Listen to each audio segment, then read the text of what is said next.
Hello. आज का topic हमारा क्या है? Affinity chromatography. तो एफिनिटी क्रोमेटोग्राफी क्या होता है, उससे पहले सिंपल वर्ड में क्रोमेटोग्राफी का मतलब बताता हूँ। तो क्रोमेटोग्राफी का मतलब क्या है कि जो हमारे पास डिफरेंट टाइप का मिक्सचर है उसमें से कोई एक कंपोनेंट को सेपरेट करना क्या कहलाता है?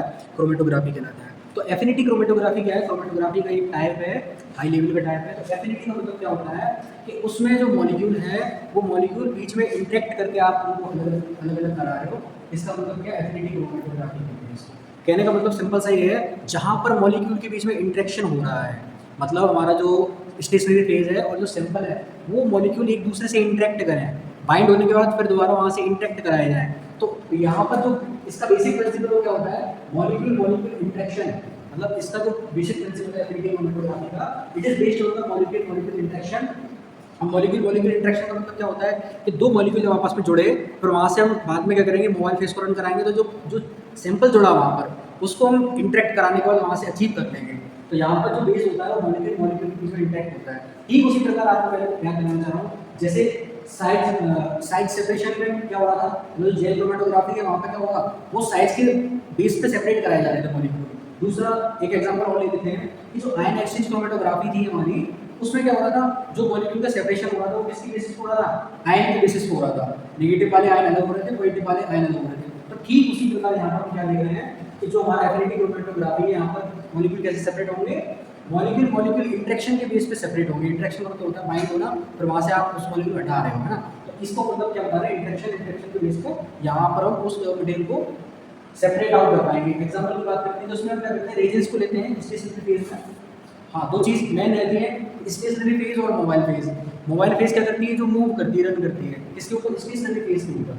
ठीक है। तीसरा क्या है, हमारे पास जो सैंपल में स्पेस सेपरेट करना था, वेरीफाई करना था, तीसरा वो सैंपल में रहता है। स्टेशनरी फेज में क्या लेते हैं? Modified reason. मॉडिफाइड रीजन का मतलब क्या है? इसमें हम क्या करते हैं, स्पेसिफिक एक इसमें वो मिला देते हैं एंटीजन, और उससे क्या होता है, वो एंटीजन क्या करता है? स्पेसिफिक एंटीबॉडी को सेपरेट करने का काम करता है। ठीक है। जैसे हमने क्या किया, रेजेंस लिया और उसमें निकल मिला दिया, तो ये क्या करेगा, तो रेजेंस और निकल मिला दिया हमने, उसमें कोई एक्स्ट्रा चीज मिला दी, तो वो क्या करता है, आपका मॉडिफाइड रेजन कहलाएगा। जैसे ये वाला देखिए, और रेजेंस क्या करेगा, जो हमारे प्रोटीन है उसमें से स्टेटिक प्रोटीन होता है उसको सेपरेट कराने का काम करता है। ठीक उसी प्रकार का मेरे पास मान लीजिए कोई एंटीबॉडीज को मेरे को सेपरेट करना था, तो मैं क्या करूँगा, वहाँ एंटीजन मिक्स करूँगा, जब जाके वो चीज़ एंटीबॉडी सेपरेट होगी। एग्जाम्पल की बात करता हूँ इंटरेक्शन के बीच में, जैसे कि कोई एंजाइम सब्सट्रेट के साथ इंटरेक्ट करता है। ठीक। दूसरा एग्जांपल ले लेते हैं कि एंटीबॉडीज हमारी क्या करेगी, किसी एंटीजन के साथ इंटरेक्ट करेगी। तो इंटरेक्ट वर्ड समझ रहे हैं आप, यहाँ पर मेन वर्ड क्या है? इंटरेक्शन। इंटरेक्शन के बेसिस पे क्रोमेटोग्राफी देखी जाती है। मोबाइल में इसकी बात करें तो यहाँ लिक्विड बफर सॉल्यूशन लेते हैं या अनदर कोई सॉल्वेंट होगा, स्पेसिफिकली ज़्यादातर बफर ही यूज करते हैं। लो कंसंट्रेशन बफर होता है और हाई कंसंट्रेशन बफर होता है, वो आगे देखते हैं।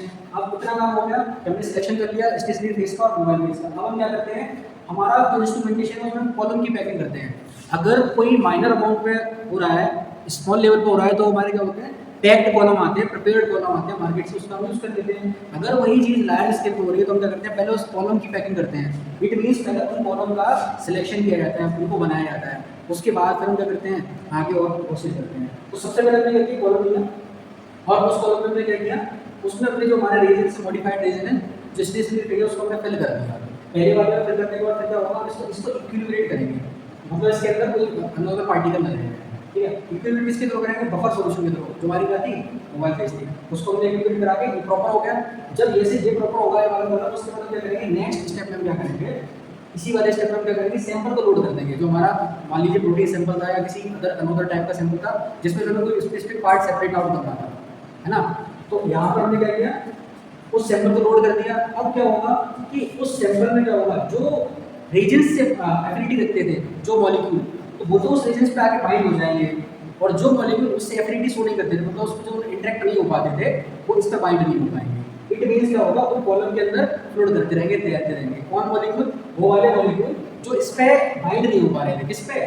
मॉडिफाइड रेजन्स के ऊपर। ये क्या है, ये हमारे मॉडिफाइड रेजन है, ये। और ये जो गोला वाला ऐसे नाम लिखा है डार्क चौक वाला, ये क्या है हमारा, ये वो स्पेसिफिक प्रोटीन है जो इस रेजिस पे बाइंड हो चुकी है। और ये ब्लैक वाला जो बोल दिख रहा है, ये हमारा क्या है, ये एक्स्ट्रा मॉलिक्यूल है जो इस पे बाइंड नहीं हो पाया है। थोड़ा जूम करते हैं। यहाँ पर दो प्रकार के मॉलिक्यूल आपको दिख रहे होंगे, एक तो आपका गोल वाला दिख रहा होगा, एक आपको ये वाला दिख रहा होगा। डार्क वाला। तो डार्क वाला क्या हमारा, ये वो मॉलिक्यूल है प्रोटीन के जो इस रीजन पे बाइंड हो गए, स्टेशनरी फेस पे बाइंड हो गए। और ये जो ब्लैक वाले कैसे हैं, ये वो वाले मॉलिक्यूल हैं जो हमारे बाइंड नहीं हो पाए इस प्रोटीन पे।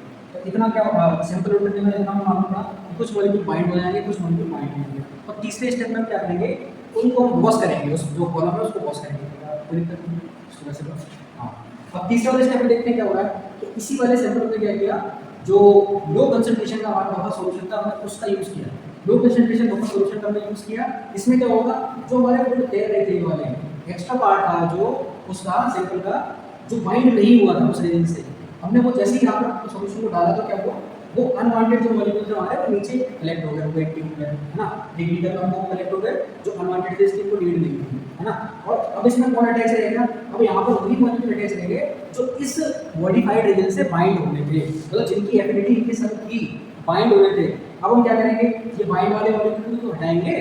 अरे जो हमारे पास एक्स्ट्रा मोबाइल बेस था वो तो हमने निकाल लिया, एक्स्ट्रा जो बाइंड नहीं हुए थे वो तो हमने निकाल लिया। अब हम क्या करेंगे, जो बाइंड हो चुके थे उनको हमें सेपरेट करना था, जो एफिनिटी शो करा चुके थे मॉलिक्यूल, और उनको भी तो हम अचीव करेंगे। तो नेक्स्ट स्टेप में क्या करेंगे, इल्यूशन इसको बोलते हैं। इल्यूशन मतलब है जो हमारा इल्यूट निकलने की प्रोसेस है उसको बोलते हैं इल्यूशन।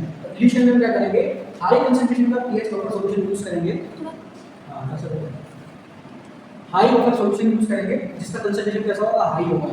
पास में कैसे कर लेते हैं, हल्का वाला, जिसका पीएच कंसंट्रेशन कितना था, लो था, लो कंसंट्रेटेड था। यहाँ पर यूज करेंगे हम हाई वाला। तो जैसे ही हमने दोबारा से इसको बफर सॉल्यूशन को इसमें डाला, रन कराया, बफर सॉल्यूशन क्या आएगा, मोबाइल फेज। मोबाइल फेज को मैंने दोबारा रन कराया, जैसे सैंपल में पहले ही लोड करा चुके थे यहाँ पर, इसके बाद मैंने मोबाइल फेज को यूज किया।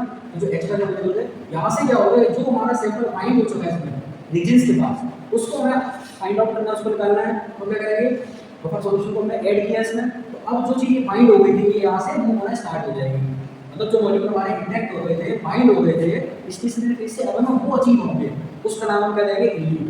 तो हमें जो बाइंड वाला मॉलिक्यूल था वो हमें इस वाले मीटर में करेक्ट हो जाएगा। अब इसमें क्या मिला आपको, इसमें हमें मिल गया इल्यूट, जो डिजाइन प्रोडक्ट था वो, मतलब सैंपल हमारा जो हमें कलेक्ट करना था वो किसी पर्टिकुलर सैंपल में से जो हमें प्रोटीन डिजाइन करनी थी वो हमें यहाँ से मिल जाएगी।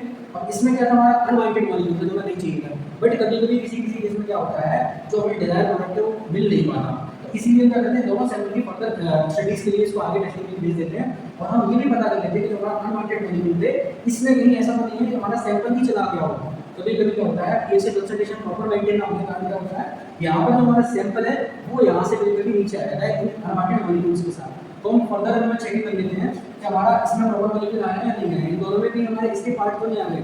अगर आते हैं तो फिर दोबारा से उसको पूरा टेस्ट परफॉर्म करते हैं। तो ये सिंपल सा टॉपिक था हमारा एफिनिटी क्रोमैटोग्राफी का, और इसका एप्लीकेशन जानते हैं, इसका रोल क्या है।